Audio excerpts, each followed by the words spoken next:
So with vanning season behind us and racing season almost over, more on that later, I had the opportunity to drive the van around the streets more than I usually do because we're almost out of town every weekend. And I got to hang out with some of my streetcar friends I don't get to hang out with much. Unfortunately, there just aren't a lot of hot rod vans. Oh, yellow light! And I have to go outside of vans if I want to hang out on the streets. But they're always around. And I have a hard time figuring out what I want to do. Bob's Big Boy Cruise? No thanks. Cars and coffee event? You kids have fun. I run the nitrous plugs in the engine all the time, so driving around too much they do start to foul a little bit, but a quick trip on the highway usually clears them out no problem.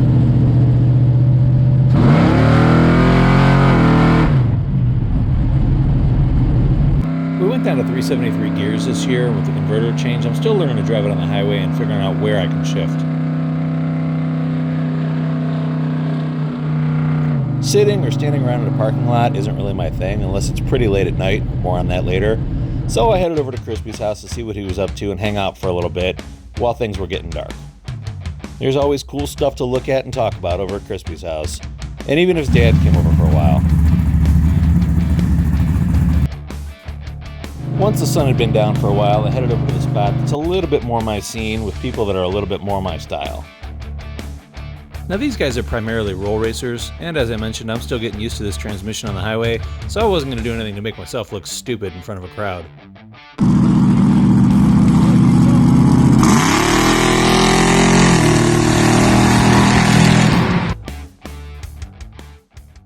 The next morning, I helped teach Wayno the joys of doing the brake job on your own car.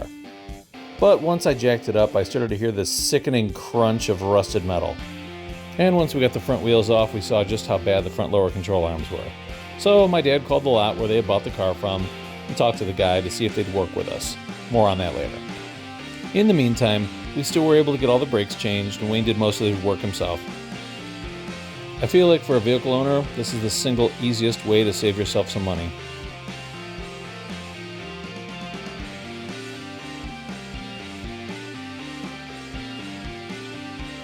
Once we got the brakes finished and the tires back on, we took it down to the gas station so you could fill up all the tires with air.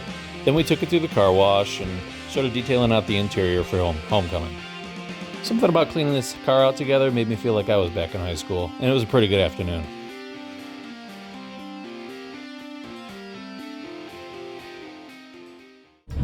I needed some highway seat time so I could see just where I could shift this thing. Oh, hello, officer. Going down to 373 gear, I just wasn't sure where I could hit first gear, where I could hit second gear, when I could downshift on the highway. So we took a little time, got some killer rolling shots, and figured that out.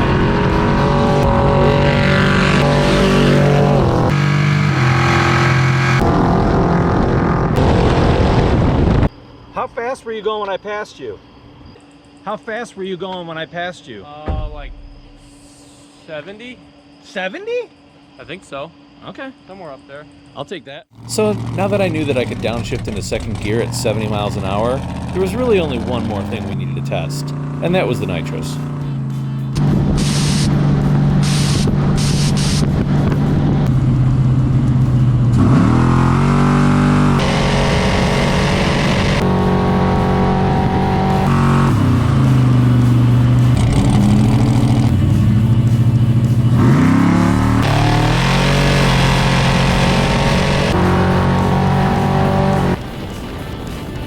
Yep, that works.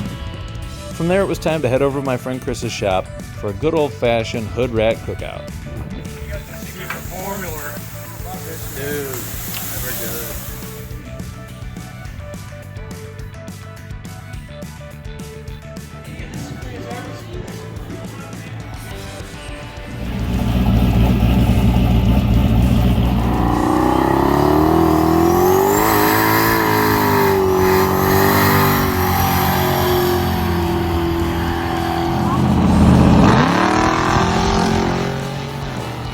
And of course, some van ride-alongs.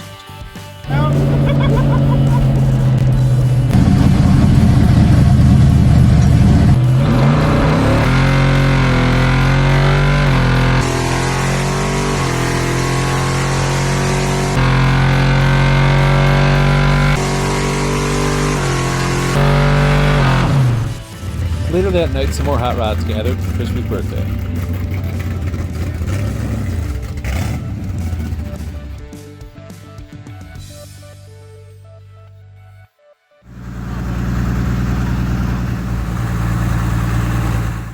The next lesson Wayno got to learn is the joys of living in a county that requires emissions testing in Ohio.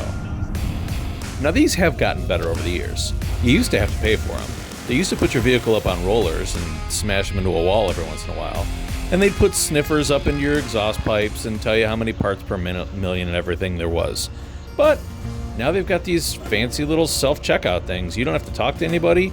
You don't have to do anything. You scan your barcode, you plug it into your OBD2, and the car tells it if it passes or not.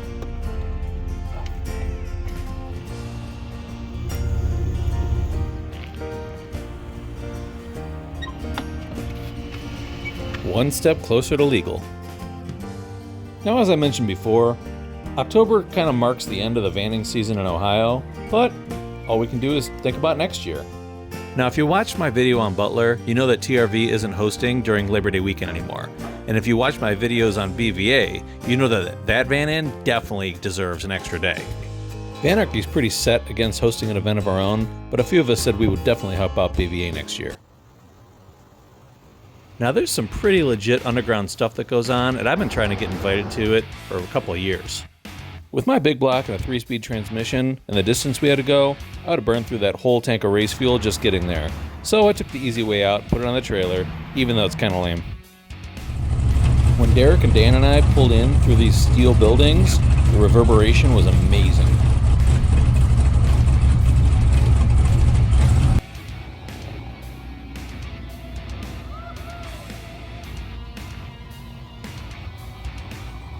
This is all the video I took before I realized I was the only guy with a camera and I want to get invited back. We had a good time, got home safe, and are definitely ready for next time.